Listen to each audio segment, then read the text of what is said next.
Les canaux, tout ce qui est canaux d'irrigation, les seuils, alors il y a une multitude de petits seuils sur l'Argence, ouais.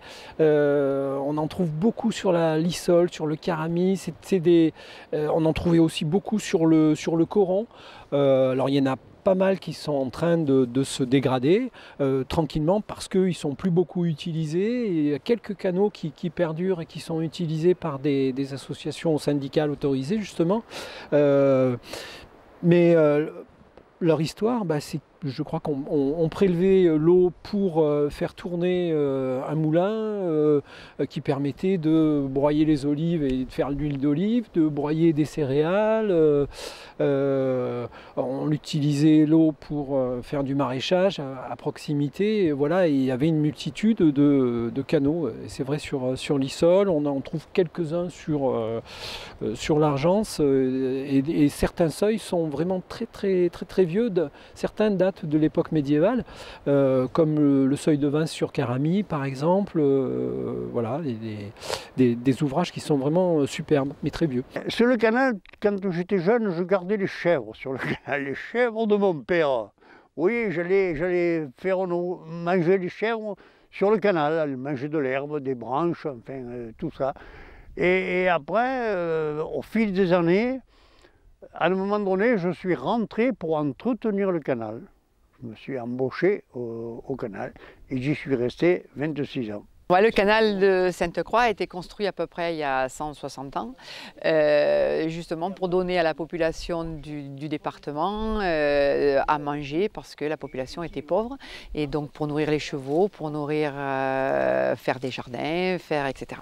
Donc au départ c'est une poignée de propriétaires qui avaient décidé de faire ça avec ses propres deniers et donc d'autres riverains se sont sentis concernés. Donc après ils ont commencé à faire donc les travaux, mais bon, l'argent manquant, donc ils ont monté un projet à l'époque, donc il y a eu une ordonnance de Louis-Philippe qui a été créée, il y a une autorisation de barrage qui s'est faite donc à Sainte-Croix au départ, et donc les travaux ont été faits par des ingénieurs de l'époque, etc.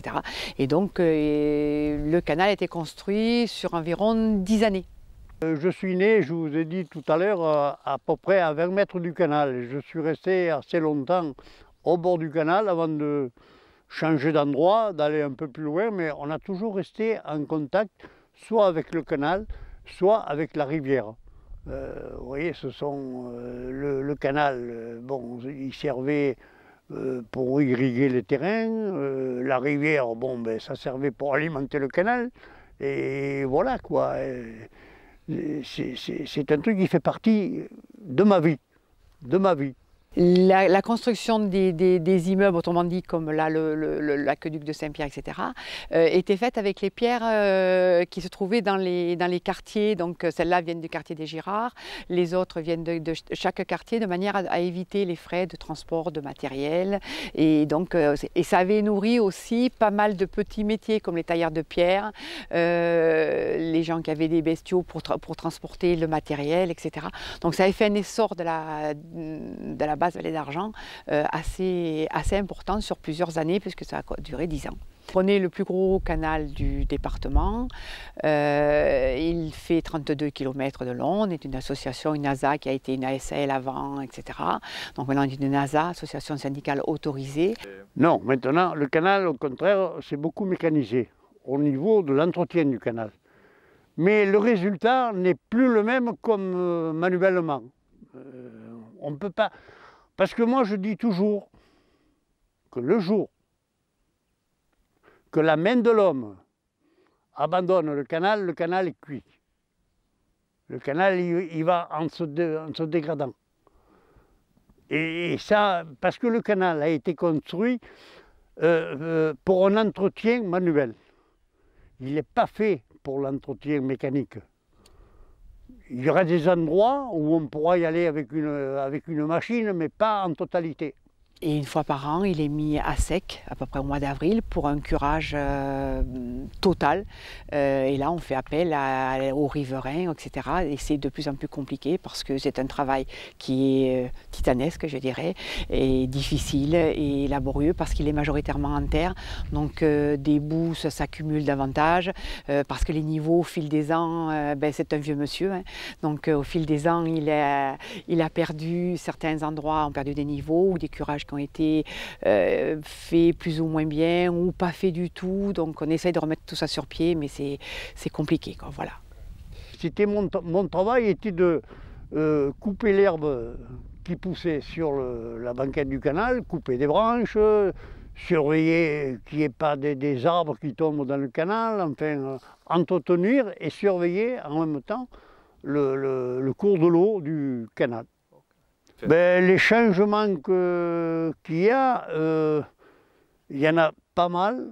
Il y a le marché, l'invasion, si je peux m'exprimer ainsi, l'invasion de sangliers qui détruisent la banquette du canal, si bien qu'on ne peut plus passer sur le canal comme ça se faisait avant. Avant, on le pratiquait même en vélo. On passait même en vélo sur le canal. Et tandis que maintenant, on ne peut plus parce que c'est tout raviné par les sangliers. Alors, ça pose tout un tas de problèmes pour l'entretien du canal. Le canal a été conçu pour irriguer des prairies, des légumes, des jardins, des maraîchages, quoi. Et au fur et à mesure de l'évolution du temps, de la vie, la modernisation de la vie, fait que les vignes, les prés, pardon, on les a remplacés par des vignes. Les légumes, on en fait de moins en moins parce qu'on les trouve au supermarché ou voilà. Et il y a tout. Il y a eu un changement dans les 3 ou 4 décennies, quelque chose de formidable.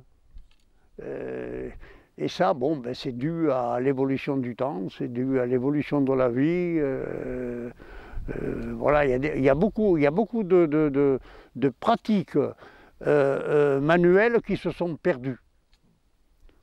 Si je vous disais que j'ai commencé à travailler sur le canal, avec une faux. Vous savez ce que c'est qu'une faux, hein, pour couper l'herbe?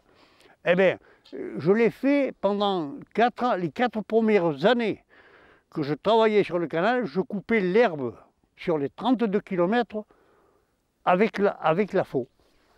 Voilà. Et oui, ça faisait les muscles. Ça remplaçait le sport. Vous voyez? Alors, on joignait l'utile à l'agréable. Voilà.